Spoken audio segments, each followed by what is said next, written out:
سپہر کے 3 بجے ہیں۔ السلام علیکم، یہ ریڈیو پاکستان ہے۔ علی جنت سے خبریں سنیے۔ اہم خبروں کا خلاصہ۔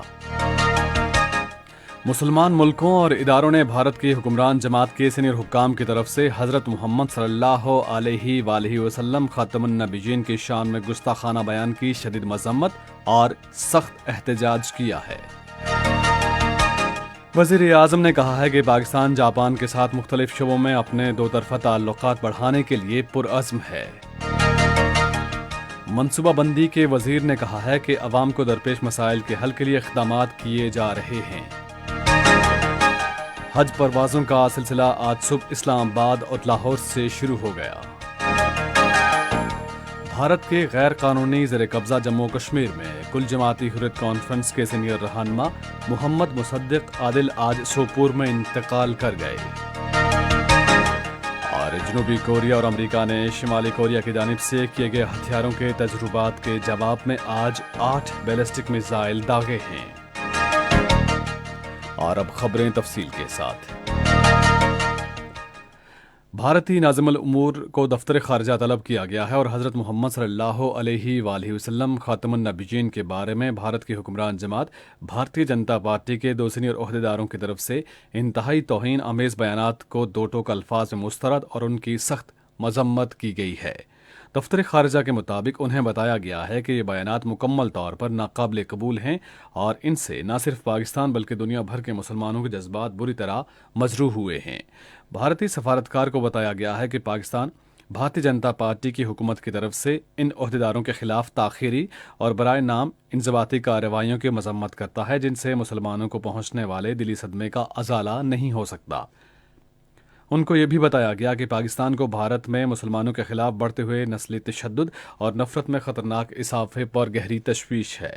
پاکستان نے اقوام متحدہ اسلامی تعاون تنظیم خصوصاً انسانی حقوق کے اداروں سمیت عالمی برادری پر زور دیا ہے کہ معاملے کا نوٹس لے اور بھارت میں ہندوتوا سے متاثر اسلام مخالف پروپیگنڈے میں خطرناک اضافے کو روکے اور ملک میں اقلیتوں کے خلاف انسانی حقوق کی منظم خلاف ورزیوں کو روکنے کے لیے بھارتی حکام پر دباؤ ڈالے۔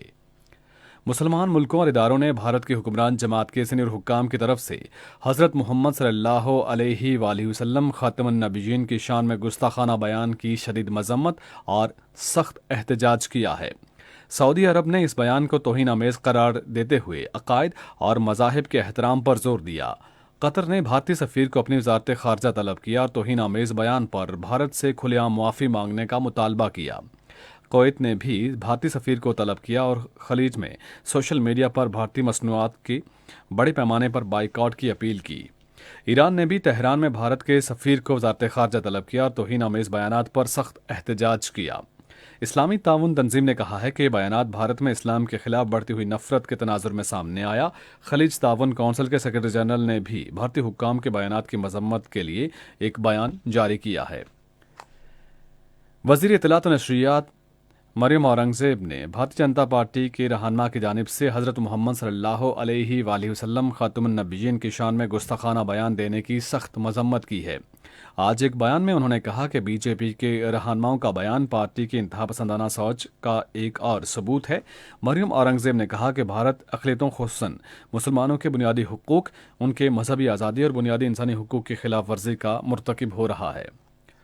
موسمیاتی تبدیلی کے وزیر شہری رحمان نے بھارتیہ جنتا پارٹی کے رہنماؤں کی جانب سے متنازع اور توہین آمیز بیانات کی شدید مذمت کرتے ہوئے کہا ہے کہ ان بیانات سے دنیا بھر کے مسلمانوں کے جذبات مجروح ہوئے ہیں۔ ایک بیان میں انہوں نے کہا کہ بھارتی انتہا پسندی دنیا کے لیے خطرہ بن چکی ہے اور مودی حکومت حساس مذہبی معاملات پر لوگوں میں نفرت پھیلا رہی ہے۔ پاکستان کی مسلح افواج نے بھارتی حکام کی جانب سے توہین آمیز بیانات کی پرزور مذمت کی ہے۔ پاک فوج کے شعبہ تعلقات عامہ کے ترجمان نے ایک ٹویٹ میں کہا ہے کہ اشتعال انگیز عمل بہت تکلیف دہ ہے اور اس سے بھارت میں مسلمانوں اور دوسرے مذاہب کے خلاف نفرت کی انتہائی سطح کی واضح نشاندہی ہوتی ہے۔ وزیر اعظم شہباز شریف نے کہا ہے کہ پاکستان جاپان کے ساتھ مختلف شعبوں میں اپنے دو طرفہ تعلقات بڑھانے کے لیے پرعزم ہے۔ آج اسلام آباد میں جاپان کے سرمایہ کاروں سے گفتگو کرتے ہوئے انہوں نے کہا کہ جاپان نہ صرف پاکستان کا انتہائی مخلص دوست ہے بلکہ عطیات دینے والا ایک اہم ملک ہے جس نے گزشتہ 7 دہائیوں میں پاکستان کو تقریباً $13 ارب دیے ہیں۔ وزیر اعظم نے اس عزم کا اظہار کیا کہ دونوں ملکوں کی تجارت کے فروغ میں حائل رکاوٹیں دور کی جائیں گی۔ انہوں نے پاکستان میں مختلف جاپانی کمپنیوں کے کام کو سراہتے ہوئے کہا ہے کہ ان کا معیار انتہائی اعلیٰ درجے کا ہے۔ کاروبار، زراعت اور انفارمیشن ٹیکنالوجی کے بارے میں قبل از بجٹ کانفرنس کل اسلام آباد میں ہوگی، جس میں نجی کاروباری شعبے کو اعتماد میں لیا جائے گا اور ان کی گراں قدر تجاویز کو شامل کیا جائے گا۔ کانفرنس میں ممتاز کاروباری شخصیات، زراعت اور انفارمیشن ٹیکنالوجی کے ماہرین کو موقع ملے گا کہ وہ آئی ٹی، زراعت، ٹیکسٹائل، تجارت اور برآمدی شعبوں کے بارے میں اپنی سفارشات پیش کریں۔ وزیر اعظم شہباز شریف کانفرنس سے خطاب کریں گے۔ منصوبہ بندی، ترقی اور اصلاحات کے وزیر احسن اقبال نے کہا ہے کہ عوام کو درپیش مسائل کے حل کے لیے اقدامات کیے جا رہے ہیں۔ آج لاہور میں پنجاب کے گورنر محمد بلیغ الرحمان سے ملاقات کے دوران انہوں نے کہا کہ حکومت نوجوانوں کی تربیت کے لیے منصوبے شروع کرے گی، اور انہوں نے اعلیٰ تعلیم، ترقیاتی منصوبوں اور اگلے بجٹ سے متعلق امور پر بھی تبادلہ خیال کیا۔ قومی اسمبلی اور سینٹ کے الگ الگ اجلاس آج سپہر پارلیمنٹ ہاؤس اسلام آباد میں ہوں گے۔ ایوان بالا میں قانون سازی کے علاوہ قومی اور بین الاقوامی اہمیت کے معاملات پر بحث ہوگی، جبکہ ایوان زیریں میں بجٹ اجلاس کا آغاز ہوگا۔ پارلیمنٹ کا مشترکہ اجلاس جمعرات کے سپہر 4 بجے شروع ہوگا۔ یہ خبریں آپ ریڈیو پاکستان سے سن رہے ہیں۔ حج پروازوں کی روانگی کا سلسلہ آج صبح اسلام آباد اور لاہور سے شروع ہو گیا۔ مذہبی امور کی وزارت کے ترجمان کے مطابق اسلام آباد، لاہور، کوئٹہ اور ملتان سے آج 8 پروازیں روانہ ہوں گی۔ انہوں نے کہا کہ 106 حج پروازوں کے ذریعے 32,000 حاضمین حج کو سعودی عرب پہنچایا جائے گا۔ حاضمین حج کو ویب سائٹ اور ان کے موبائل نمبر پر SMS کے ذریعے آگاہ کیا جا رہا ہے۔ ادھر وزارت نے تمام حاضمین حج پر زور دیا ہے کہ وہ سعودی حکام کی پیش کی اجازت کے بغیر ریاض الجنہ کی حدود میں داخل نہ ہوں۔ تمام حاضمین حج کو ہدایت کی گئی ہے کہ وہ مدینہ منورہ میں اپنی رہائش گاہوں پر پہنچنے کے بعد حج معاونین کی ہدایات کے مطابق مقررہ قواعد و ضوابط پر عمل کریں۔ پاکستان کے معروف ٹرک آرٹ کی کینیڈا کے دارالحکومت اوٹاوا میں نمائش کی گئی، جہاں پاکستانی فنکاروں کی ایک ٹیم نے بینک اسٹریٹ کی ایک دیوار پر عوام کے سامنے ٹرک آرٹ کی پینٹنگز کی۔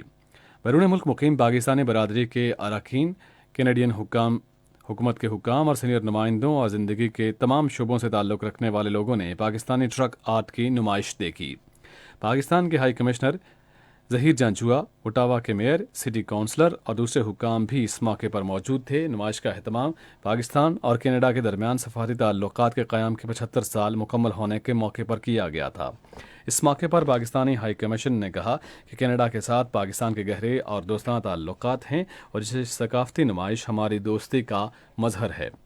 کل جماعتی حریت کانفرنس کے سینئر رہنما محمد مصدق عادل آج مختصر علالت کے بعد بھارت کے زیر قبضہ جموں کشمیر میں اپنے آبائی گاؤں سوپور میں انتقال کر گئے۔ مصدق عادل کا شمار ممتاز حریت پسند رہنماؤں میں ہوتا ہے اور وہ جموں کشمیر پر بھارتی تسلط کے خلاف کوئی سمجھوتا نہ کرنے والے مزاحمتی رہنما تھے۔ ان کی نماز جنازہ اقبال مارکیٹ سوپور میں ادا کی جائے گی۔ وہ جموں کشمیر پیپلز لیگ کے رکن بھی تھے اور Jammu Kashmir peoples political front کے چیئرمین کے فرائض انجام دے رہے تھے۔ کل جماعتی حریت کانفرنس کے رہنماؤں نے سوگوار خاندان سے ہمدردی کا اظہار کرتے ہوئے کہا ہے کہ مصدق عادل نے عمر بھر کشمیری عوام کے حق خود ارادت کے حصول کی جدوجہد کی۔ جنوبی کوریا اور امریکہ نے گزشتہ روز شمالی کوریا کی جانب سے کیے گئے ہتھیاروں کے تجربات کے جواب میں آج 8 بیلسٹک میزائل داغے ہیں۔ جنوبی کوریا کے جوائنٹ چیف آف سٹاف نے کہا کہ اتحادیوں نے آج صبح سویرے زمین سے زمین تک مار کرنے والے میزائل داغے، جنہوں نے جاپان کے سمندر میں اہداف کو نشانہ بنایا۔ کرکٹ۔ پاکستان کے خلاف ایک روزہ کرکٹ سیریز کھیلنے کے لیے ویسٹ انڈیز کی 26 رکنی کرکٹ ٹیم ملتان پہنچ گئی۔ پاکستان اور ویسٹ انڈیز کی کرکٹ ٹیموں کے درمیان اس ماہ کی 8، 10 اور 12 تاریخ کو ملتان کرکٹ اسٹیڈیم میں 3 ایک روزہ بین الاقوامی کرکٹ میچ کھیلے جائیں گے۔ موسم۔ محکمہ موسمیات کی پیشگوئی کے مطابق آئندہ 12 گھنٹے کے دوران ملک کے بیشتر میدانی علاقوں میں موسم شدید گرم اور خشک رہے گا، تاہم گلگت بلتستان، بالائی خیبر پختونخوا میں کہیں کہیں شام اور رات کے اوقات میں تیز ہوائیں چلنے اور گرج چمک کے ساتھ ہلکی بارش کا امکان ہے۔ آج ریکارڈ کیا گیا بعض شہروں کا درجہ حرارت: Islamabad 43 degree centigrade, Lahore 45، Karachi 34، Peshawar 44، Quetta 32، Gilgit 29، Murree 31 اور مظفر آباد 41 ڈگری سینٹی گریڈ۔ محکمہ موسمیات کی پیشگوئی کے مطابق بھارت کے غیر قانونی زیر قبضہ جموں کشمیر میں سری نگر، لیہ، پلوامہ، اننت ناگ، شوپیاں اور بارہ مولہ میں مطلع جزوی طور پر آبرآلود اور موسم خشک، جبکہ جموں میں موسم خشک اور گرم رہے گا۔ آج ریکارڈ کیا گیا درجہ حرارت سری نگر 29، جموں 43، لیہ 13، پلوامہ اور بارہ مولہ 28، اننت ناگ اور شوپیاں میں 27 ڈگری سینٹی گریڈ ریکارڈ کیا گیا۔ اسی کے ساتھ ہی خبریں ختم ہوئی۔ مزید خبروں اور تجزیوں کے لیے آئیے ہماری ویب سائٹ پر، پتہ ہے radio.gov.in